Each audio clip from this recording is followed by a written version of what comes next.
ये जो है ये व्यापार नहीं है। मुल्ला और मौलवियों को समझाए कि 3 तलाक के मुद्दे पर फतवा जारी करें और एक बड़ी मुस्लिम आबादी को न्याय दें। बड़ी कृपा होगी आप लोगों की। आप जैसे प्रगतिशील मुस्लिम महिलाओं की आवश्यकता है इस देश को।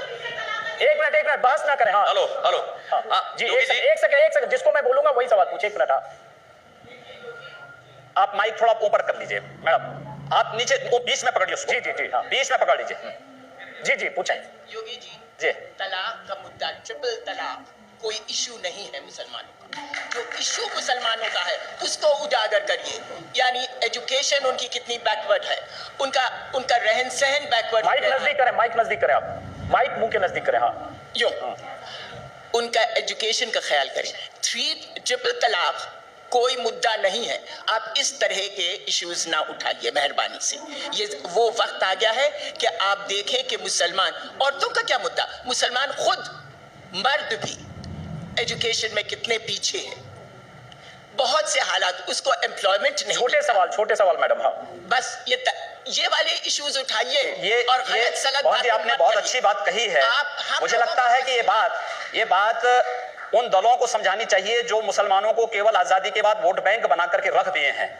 अगर वोट बैंक मुसलमान नहीं बना होता तो वह भी समाज के विकास की मुख्य धारा के साथ उसी प्रकार से फिट बैठता जैसे कि अन्य जाति और मत के लोग बैठे हैं। यहाँ ये योगी जी जो कह रहे हैं, योगी जी से मैं सहमत हूँ कि आप जो सवाल इनको कह रही हैं ये उठाए मुसलमानों की गरीबी, गुर्बत और इसकी बात। वहाँ जो पार्टियां जो मुसलमानों को सदियों से, दशकों से वोट बैंक समझती है, वो पार्टियां भी वहाँ मुसलमानों के सिर्फ वोट बैंक समझती है, उनके विकास की बात कम करती है। चुनाव में, रमजान के मौके पर, ईद के मौके पर टोपी लगाकर मुसलमानों के साथ तस्वीरें खिंचवाते नेता भी मुसलमानों का भला नहीं करते हैं। चलिए हम वापस योगी से इधर हमको 2 सवाल पूछने हैं।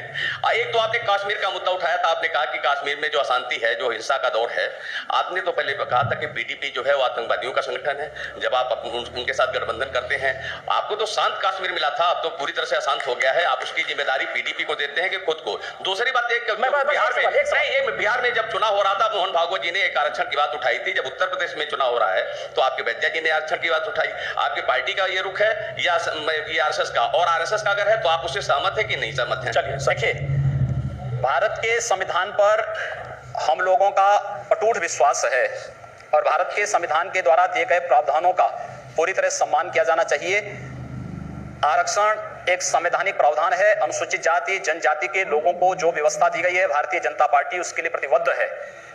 दूसरी बात, जहां तक कश्मीर की बात है, आपने महाभारत का वह वचन सुना होगा जिसमें अग्रता चतुर्वेदा पृष्ठता सशरम धनु, यानी हम आगे चारों वेदों को इसलिए रखते हैं जिससे गलत लोगों को सन्मार्ग पर ला सकें, और जो लोग सन्मार्ग पर नहीं चलेंगे उनके लिए हमारे पास धनुष बाण भी है। तो ये इस बात को बताता है कि हम बातचीत से जो लोग मुख्य धारा से भटके हैं, लोकतांत्रिक प्रक्रिया के साथ जुड़ना चाहते हैं, पीडीपी को उसी के तहत हम लोगों ने जोड़ करके एक राजनीतिक स्थिरता के लिए कश्मीर, जम्मू कश्मीर सरकार दी है।